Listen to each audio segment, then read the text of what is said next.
Hello film fans and welcome to ClassAct, a series where we break down movies and TV shows scene by scene in order to better understand how they were written. In this episode, we're taking a look at 2019's hit horror film Us, written and directed by Jordan Peele. Now I gotta be honest, when I first watched this movie, I actually had a little trouble connecting with it, but the more times I've seen it, the more in love I've fallen with it, mainly because it's such a theme-heavy story, and knowing the twist ending up front kind of frees up some brain space to stop trying to figure out the mystery the whole time and really just let those themes and metaphors soak in. In the end, for me, Us is the best kind of horror film, the kind that makes you think because it has something real and honest to say, and while it may present to be a tricky plot on the surface, it's actually a great movie to study for classical three-act structure. The first act ends at minute 36, and the second act ends at minute 89. The inciting incident happens at minute 17, the midpoint at minute 63, and the climax at minute 95. Now this one's obviously got some twists and turns, so it goes without saying major spoilers ahead, and with that out of the way, let's go beat by beat through the structure of Us, starting with minutes 0 through 9, the opening teaser. We open in 1986, where a cryptic commercial for a charity event called Hands Across America plays on an old TV, and if you look closely at the reflection, this commercial is being watched by a little girl who we will later come to perceive as the villain of the film, Red. Now, as this is all backstory, it's actually prior to Red being viewed by the audience as the villain. Today, she's just a normal little girl named Adelaide with normal parents out for her birthday on the boardwalk in Santa Cruz. Wandering away from her parents, Red encounters some ominous symbolic warnings, namely a homeless man with an eerie biblical verse on his sign, Jeremiah 11:11, which prophesies a great evil being brought upon mankind because of mankind's worshipping of false gods. We'll discuss what that symbol means in just a minute, but meanwhile, Red makes her way into an abandoned funhouse where she gets lost in a maze of mirrors and encounters something terrifying, a second little girl who is her exact doppelganger. Now take note that in this moment, the doppelganger actually switches places with Red, trapping her underground and taking her place upstairs as Adelaide. So this evil doppelganger will now be the main character of the film moving forward. And with that set up, we can now move into the first major segment from minutes 9 to 17, the introduction of the protagonist. We meet Adelaide Wilson, aka the evil doppelganger, for the first time as an adult, taking a vacation right on back to her cozy summer home in Santa Cruz with her husband Gabe and their children Zora and Jason. Now, two important things are established in this sequence. First, we get a glimpse into Adelaide's normal, everyday world, a world in which she's living the American dream. She has a comfortable, educated, upper-middle-class life with a nice, normal family, or in other words, she's literally living inside the homeless man's warning from years ago. You remember, Jeremiah 11:11, we will all be punished for worshiping false idols, and in Us, those false idols are the privileges and comforts of the American dream that, like many of us, Adelaide and her family just kind of enjoy without any guilt, or they're just not really thinking about it. In this way, we also establish important item number 2, the hero's flaw. While Adelaide has made a nice, comfortable life for herself, she's also stepped over other people in order to get here, and like many of us, she lives in denial of her responsibility for the suffering of people that she can't directly see. This is manifested in the form of these unsettling flashbacks that she keeps having to her childhood. After trapping the little girl Red underground, she had trouble at first fitting in with the privileged lives of her new family, and now she's uncomfortable being back in Santa Cruz because she's afraid of seeing Red again and being held to account for her sins. At the same time, her husband Gabe is worshiping the same false gods himself. He just bought a boat and wears his college education proudly on his clothes for all to see. And with the hero's flaw now established, we move right into minute 17, the inciting incident in which Gabe convinces Adelaide to go to the beach, the exact same beach where years ago she stole the life of someone less fortunate than her. We leave before dark. Yeah. Yes. Now, it's important to note what the universe is asking of Adelaide in this moment. In her old life, she lived cozy and safe without having to really look at the pain and suffering that her happy life was constructed on top of. But now, the universe is challenging her to acknowledge the suffering that she's caused through her worshipping of these false idols, aka the American dream. Naturally, she's going to have some resistance to this, and in the next sequence, minutes 17 through 36, that's exactly what we get, as Adelaide attempts to embrace her slice of the American dream, be comfortable, and avoid having any confrontation with her past. On their way to the beach, the family gets slowed down by some paramedics lifting a dead body into an ambulance, and again, tapping on that theme, Gabe sees the suffering of the dead man as nothing but an inconvenience to his life of leisure. Gotta be kidding me. But as they pass on by, Adelaide gets a disturbing look at the dead body. It's the homeless man from 1986 with the same biblical warning about worshiping false gods. Arriving at the beach, the family meets up with their wealthy friends Kitty and Josh Tyler, the latter of whom Gabe immediately starts bragging to about the new boat that he bought. Now, there are two things planted in this scene that are going to pay off later. First, Josh asks Gabe if he bought a flare gun for his boat. You have a flare gun? I knew you'd fucking forget the flare gun. This movie is packed with symbols, and this one's a really good one because it shows off the idea that Gabe only bought the boat because he was trying to keep up with the Joneses. The Tyler family has a nicer boat, and so all of these quote-unquote normal American citizens are really just trying to compete with each other over who has the most money and status, etc. This is emphasized again when Kitty tells Adelaide about her own symbol of upper-class privilege, her recent plastic surgery. Did you get something done? Just like an itsy bitsy little. I mean, that's the idea, you know, just like a little bit can go a long way. Of course, Adelaide isn't from this kind of privileged world originally. In fact, she didn't even learn to speak the English language until she switched places with Red. I have a hard time just, talking. Meanwhile, young Jason wanders off on his own, and outside the old funhouse where the door to Red's underground world is, he runs into an exact doppelganger of the dead homeless man that they just saw. And sure enough, the guy has blood all over his hands, foreshadowing the fact that all the underground doppelgangers are about to rise up and kill their above-ground counterparts. Of course, Adelaide is still resisting any confrontation with the underground world, and when she freaks out at potentially losing her perfect picturesque family life, Gabe calls it quits and takes the whole family back home to cool off. That night, after tucking the kids into bed, Adelaide finally tells Gabe why she's been acting so strange all day, revealing the story of that fateful night in 1986, except she leaves out one key detail, that she's actually the underground doppelganger, and what she's really afraid of is being held accountable for stealing her life of privilege from someone less fortunate. I feel like it means like she's getting closer. Who? The mirror girl? Sure enough, right on cue, the house lights suddenly shut off, bringing us right into minute 36, the end of Act 1. In this moment, a strange family of four appears outside the house, and after a nice extended moment of tension and mystery, the strangers finally break inside, wounding Gabe's knee and revealing who they really are, the underground doppelgangers of the Wilson family. That's right, Red is back with a vengeance, and she's about to give Adelaide a good hard look in the mirror. It's time for Act 2.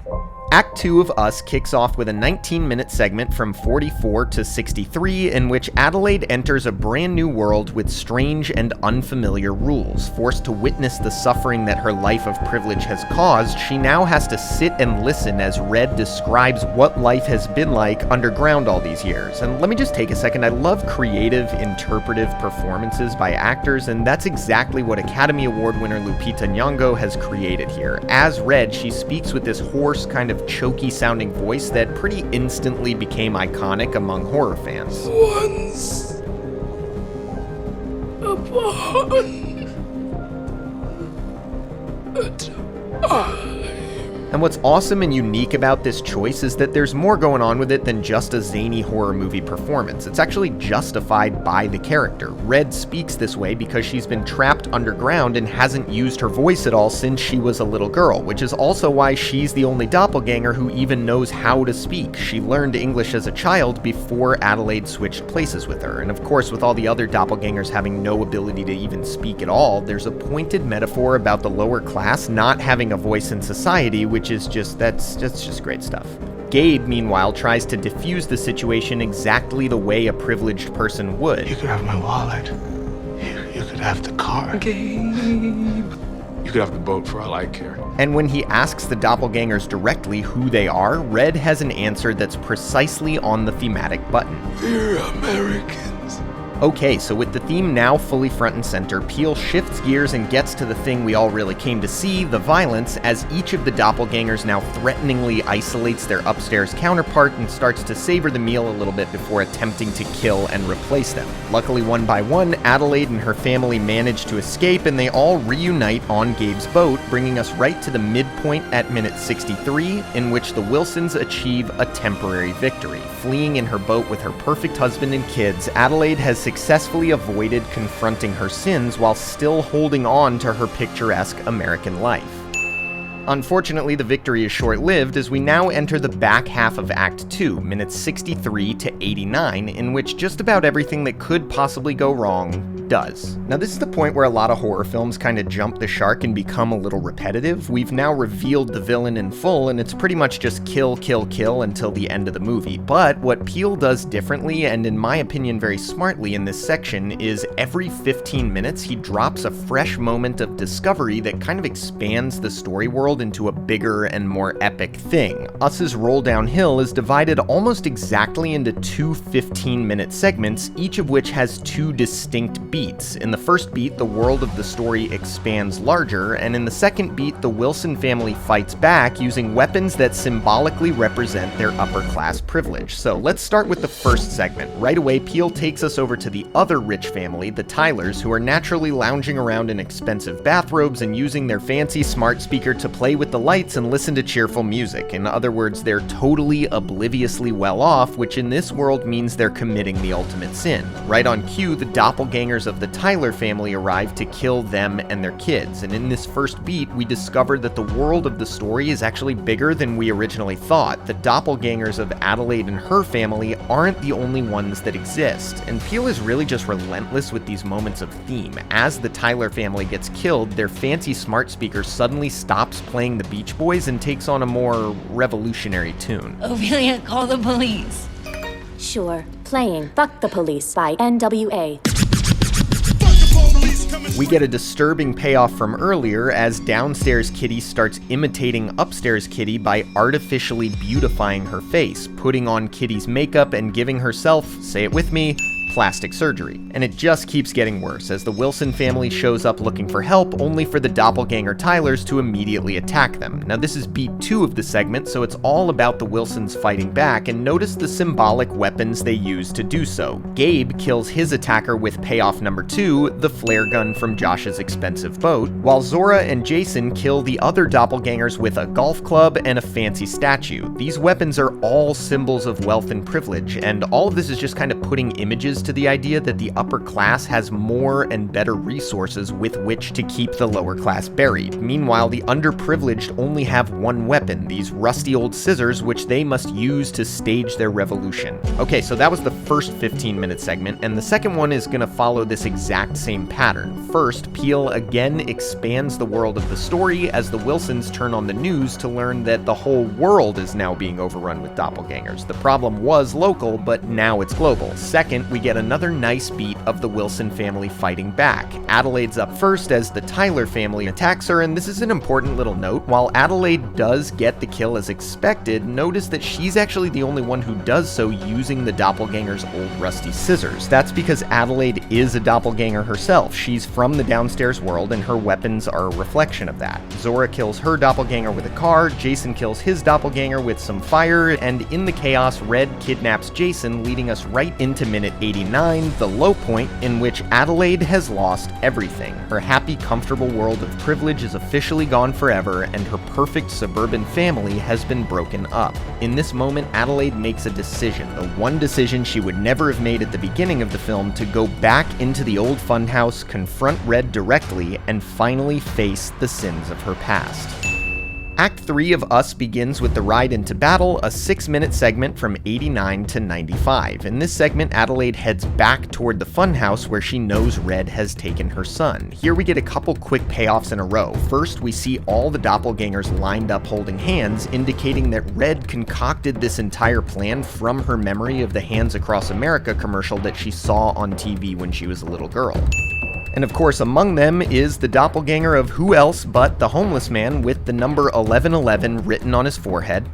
And finally, it's time for Adelaide to enter the funhouse, where she goes down, down, deep underground to the secret home of the doppelgangers, bringing us right into minute 95, the climax, in which she finally comes face to face with her arch nemesis, Red.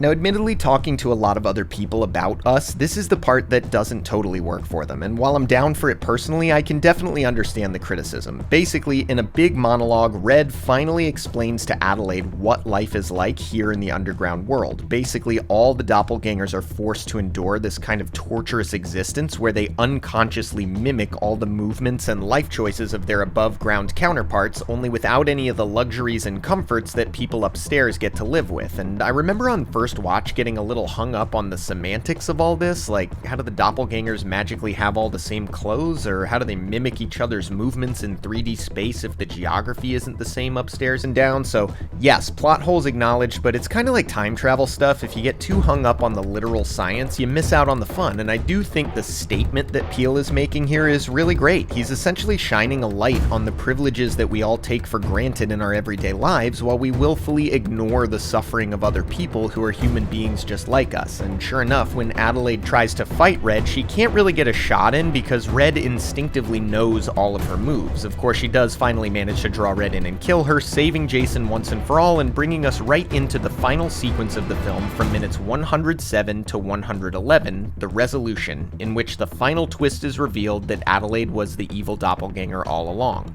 Driving away with her family safe in tow, her son Jason now stares at her in disbelief, finally understanding who she really is. And as the movie comes to a close, we reveal that the doppelgangers have overrun the entire world. Adelaide may have escaped her past for the moment, but she'll still pay for her sins, as she'll never again be able to live the carefree, comfortable life she enjoyed before.